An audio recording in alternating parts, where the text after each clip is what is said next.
আপু,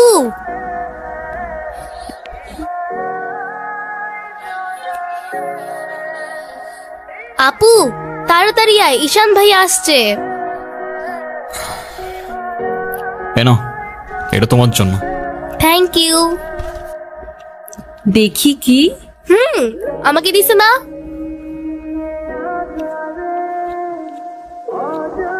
আসসালামু আলাইকুম। ওয়ালাইকুম আসসালাম, বসো। বাবা, ও ঈশান। হ্যাঁ, সে তো দেখলাম। কি করো তুমি? আমি এলএলবি-তে লাস্ট ইয়ারে আছি। ও, স্টুডেন্ট। তোমার উদ্দেশ্যটা কিন্তু আমি বুঝতে পারছি। জি স্যার। তোমাদের মতো ছেলেরা কেন আমাদের মতো বিজনেসম্যানের মেয়েকে টার্গেট করে, কিসের লোভে, সেটা আমার খুব ভালো করে জানা আছে। বাবা, কি বলছো এসব? তুমি চুপ করো, আমি কথা বলছি। তোমার ফ্যামিলিতে আর কে কে আছেন?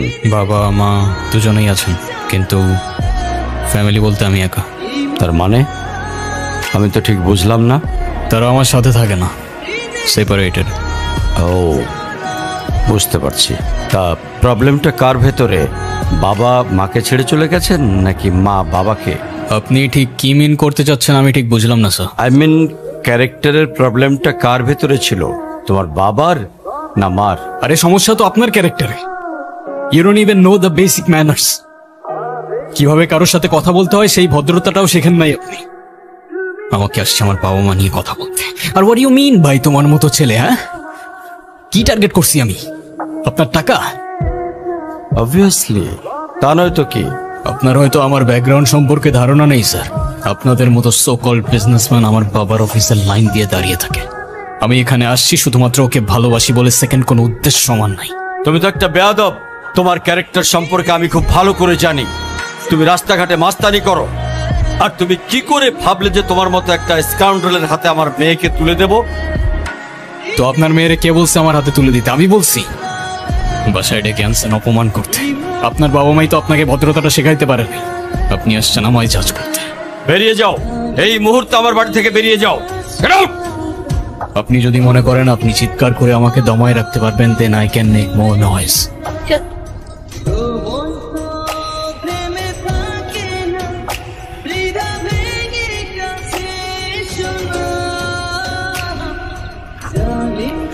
তুমি এটা কেন করলা? ঈশান, আমি তোমাকে বারবার বলছি বাবার সামনে রাগটা একটু কন্ট্রোল করে ভদ্রভাবে কথা বলতে। আমার জন্য এতটুকু করতে পারলা না? আমি বাবাকে অনেক কষ্ট করে ম্যানেজ করছি। তুমি জাস্ট একটা বার কি সরি বলো, সবকিছু ঠিক হয়ে যাবে। আমি কেন সরি বলবো? উল্টা তোমার বাবাকে বলো আমাকে এসে সরি বলতে। ঈশান, ফল্ট তোমারও ছিল। তুমি বাবার সাথে শাউট করছো। আর একটা সরি বলে যদি সবকিছু ঠিক হয়ে যায়, কেন সরি বলবা না? কারণ আমি সরি বলি না, আর বলবো না। বলছি তো বলবো না, ব্যাস। তোমার ইগোর জন্য না তোমাকে কিছু বলতেও আমি ভয় পাই। সেদিন তুষার সাথে যা করছো, তারপর থেকে তোমাকে কোনো কিছু বলার সাহস পর্যন্ত আমি পাই না। এরকম চলতে থাকলে দেখবে একদিন আমিই চলে যাব। তো যাও না, তোমাদের আর কেউ আটকায় রাখে নাই। রাখছি, আমি আটকায় রাখছি। ঈশান, প্লিজ একটু বোঝার চেষ্টা করো। তুমি বাবার কাছে গিয়ে একটাবার সরি বললে সব ঠিক হয়ে যাবে। আরে আমি সরি বলবো না ভাই, বলবো না আমি সরি। এটাই কি তোমার শেষ ডিসিশন? এখন কি তোমার পেন আর পেপারে সাইন করে বলতে হবে নাকি? ঈশান, আমি যদি আজকে এখান থেকে চলে যাই, হয়তো আর কোনোদিন ফিরে আসবো না। আবে তো যাও না, কে আসতে বলছো তোমাকে? যাও।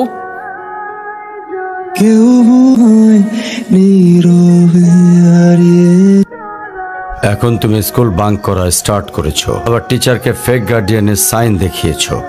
এমনটা আমি তোমার কাছ থেকে কখনোই আশা করিনি নানু ভাই। ভাইরা, নানু ভাইকে সরি বলো। আই ডোন্ট সে সরি, আমি সরি বলবো না। ভাইরা সরি বলো। আমি কি করলাম? আমি কেন সরি বলবো? কখনো কখনো আমাদের ভুল না থাকলেও সরি বলতে হয়। বেসিক্যালি ওর কোনো দোষ নেই। ওকে মার্কশিটের সিগনেচারটা আমিই করে দিয়েছিলাম, আর ওকে আজ স্কুল বাঙ্ক করতে দেওয়াটাও আমার ঠিক হয় নাকি। তো ওর হয়ে আমি ক্ষমা চেয়ে নিচ্ছি। সরি। কি হয়েছে স্যার?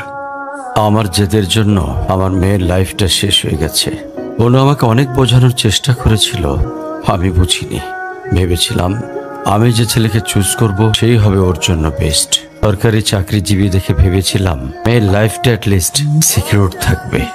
এটা ভাবিনি ভালো চাকরি থাকলেই ভালো মানুষ হয় না। তারপর পরে আমি আমার মেয়েকে আমার বাড়িতে নিয়ে চলে আসি। ওদের ডিভোর্সও হয়ে গেছে। এখন মেয়েটার দিকে যতবারই তাকাই নিজেকে অনেক বড় অপরাধী মনে হয়। যদি আপনি কিছু মনে না করেন, আপনাকে একটা রিকোয়েস্ট করতে চাই স্যার। বলো। যদি আপনার পারমিশন থাকে, আমি অনু আর আয়রার রেসপন্সিবিলিটিস নিতে চাই। কেন সিম বেঁধে দেখাইতে আসছে? আপনি প্লিজ এখান থেকে চলে যান। আমার আর আমার মেয়ের জন্য আমি একাই ইনাফ, আর কাউকে লাগবে না আমার লাইফে। আর কারোর যদি কোনো সমস্যা হয় বলে দিলেই পারে। আমি এখান থেকে অনেক দূরে চলে যাব।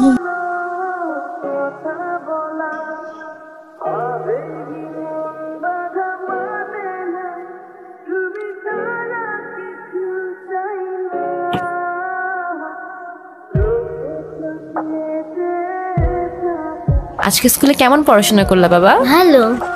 টিফিন সবগুলা খাইছিলা? সব শেষ করছো তো? ঈশান, কেমন আছো তুমি? তোমাকে যে কত খুঁজছি আমি। তাই কেন আসেন এখানে বারবার? আপনাকে নাচতে নিষেধ করছি?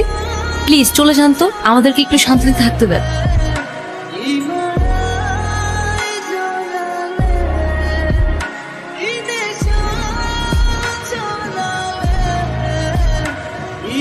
এই কখন আসলে তোমরা? ভালো আছো? এই বেলুনগুলো উপরে লাগাও তো একটু। হো না, বেলুনগুলো কেমন হয়েছে ঠিক করো। আয়রা, তোমার মন খারাপ কেন? সবাই সেলফি তুলছে, তাড়াতাড়ি আসো। আমি যাব না, তুমি যাও। আয়রা চলো, কেক কাটার জন্য সবাই ওয়েট করতেছে। ঈশান কোথায়? ঈশানকে দিয়ে কি করবা তুমি? ও আসবে না। চলো বাবা, সবাই অনেকক্ষণ ধরে ওয়েট করতেছে, আসো। আমি যাব না, যাব না, যাব না।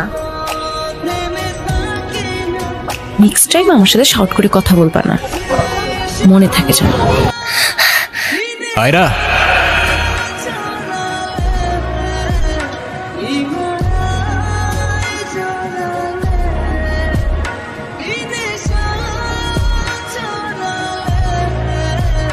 হ্যাপি বার্থডে বন্ধু। Thank you. এ কি বন্ধু, তুমি কাঁদছো কেন? কই না তো, কাচ্ছি না তো। ওয়েট, দেখো, এ নাও বন্ধু, একটু মিষ্টি মুখ করে নাও। আপনি আবার আসছেন? এই চলো তো। আস্তে, আমার ব্যথা ওর দোষটা কি অনু? লাগছে। তুমি আমার উপরে জেদ করে ওকে কেন কষ্ট দিচ্ছ? আমার মেয়ে আমার যা খুশি তাই বলবো, আপনি বলার কি? আর কেনই বা আসছেন এখানে? কেউ না, আমি আর কখনো আসবো না। চলে যাচ্ছি আমি এই শহর ছেড়ে, বহু দূরে।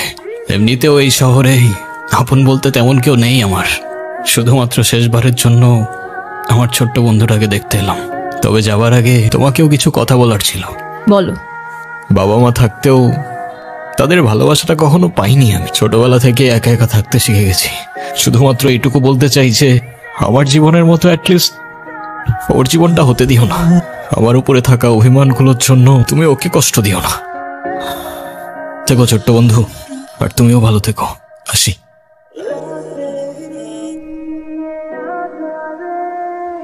ঈশান,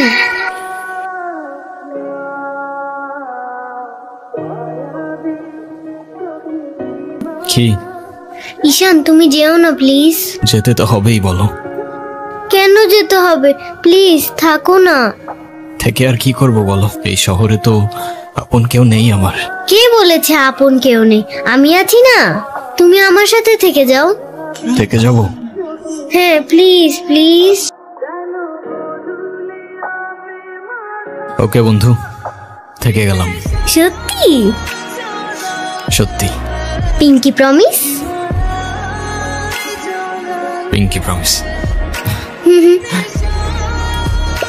happy Happy birthday birthday to to dear you. Ayra.